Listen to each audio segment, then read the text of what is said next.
ગુજરાતમાં અત્યારના કમોસમી વરસાદ થઈ રહ્યો છે। સૌરાષ્ટ્ર હોય, દક્ષિણ ગુજરાત હોય, અમદાવાદ હોય કે જ્યાં પણ વરસાદ થયો છે તેનું શું કારણ છે અને ક્યાં સુધી આવી પરિસ્થિતિ રહેવાની છે એ જાણીશું। हमारी साथ अथरिया शेट्टी जुड़ाई गया है। अथरिया, स्वागत है सबसे पहले तो आपका।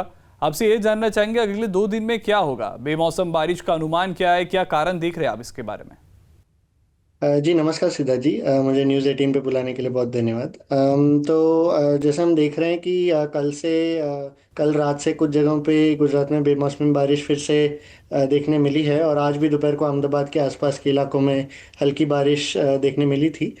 और अगले 2 दिन या अगर कहें तो लगभग ये शनिवार तक ऐसे ही मौसम बना रहेगा, यानी कि बेमौसम बारिश लगभग गुजरात के कोई भी इलाके में देखने मिल सकती है।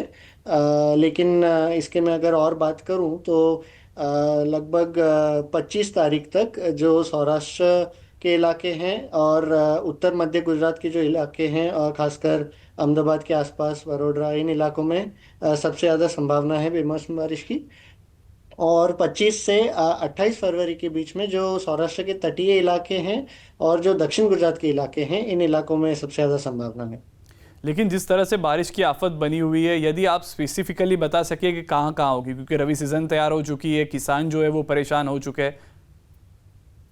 जी तो अभी अगर हम देखें तो सबसे ज़्यादा जो संभावना है कि सौराष्ट्र के दक्षिणी इलाके, दक्षिणी मध्य इलाके, यानी कि गिर, जूनागढ़, अमरेली, भावनगर, कुछ हद तक राजकोट के भी कुछ ग्रामीण क्षेत्र और फिर सुरेंद्रनगर के आसपास के इलाके, इन इलाकों में सबसे ज़्यादा संभावना है।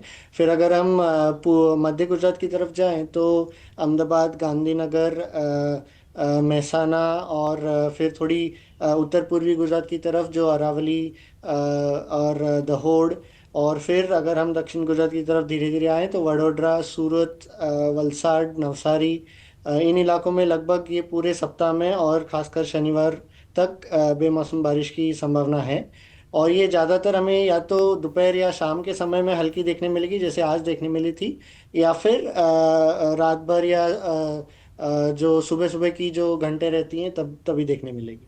या तो कितनी बारिश संभव है या नुकसानदेही हो सकती है अभी जिस तरह से आप अनुमान लगा रहे हैं? मेरे हिसाब से कोई जोर की बारिश या कोई बहुत ज़्यादा नुकसान पहुंचने वाली बारिश नहीं रहने वाली है। यानी हल्की बारिश ही रहेगी। यानी अगर हम उसकी क्वांटिटी की बात करें तो लगभग 1 से 5 मिलीमीटर के बीच में बारिश की अनुमान है।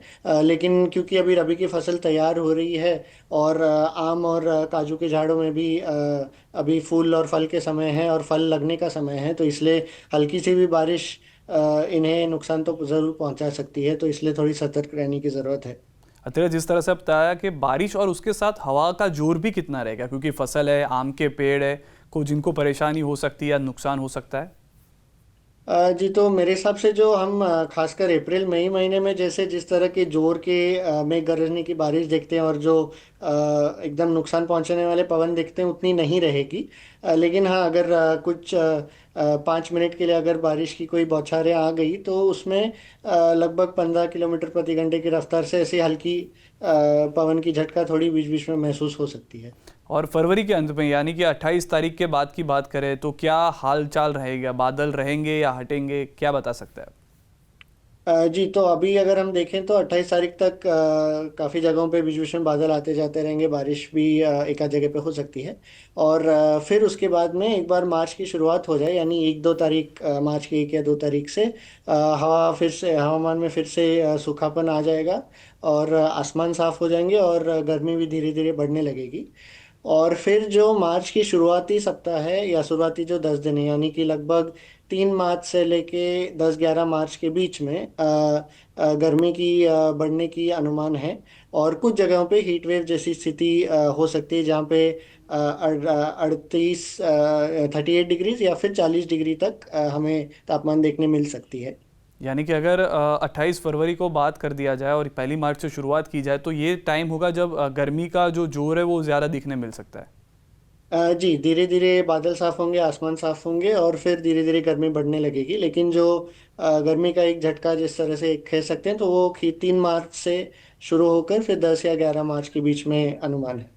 और ये सीज़न में अचानक बदलाव का क्या कारण आ गया कि पहले हम जैसे देखते थे कि कभी कभी होता था, लेकिन ये तो अचानक से ही बदलाव आ गया है। हम देखते हैं कि खास करके जैसे अभी ठंड की मौसम खत्म हो गई और फिर गर्मी की मौसम शुरुआत होने से पहले धीरे धीरे तापमान में बढ़ोतरी देखने मिलती है। लेकिन पिछले कुछ सालों में हमने देखा है कि फरवरी के महीने में और मार्च की शुरुआत में भी हमें बेमौसमी बारिश के झटके मिलते हैं। तो इसमें कुछ हद तक ग्लोबल वार्मिंग का भी नतीजा है। और अगर हम और थोड़े विश्व के रूप में देखें तो जो अभी लानीना की स्थिति थी ठंड के मौसम में, वो अभी ख़त्म होने जा रही है और ये न्यूट्रल की स्थिति बन रही है। और इसके साथ साथ ही जो हिंद महासागर में आईओडी की स्थिति है वो भी न्यूट्रल में है। तो इसलिए अभी ये जो विश्व के समुद्रों में जो तापमान में भी बदलाव हो रही है, उनका भी कुछ कुछ हद तक उनका भी एक नतीजा है कि अभी हमें अचानक से मौसम करवट ले रहा है और फिर कहीं पे गर्मी आ रही है और कुछ जगह पे बारिश।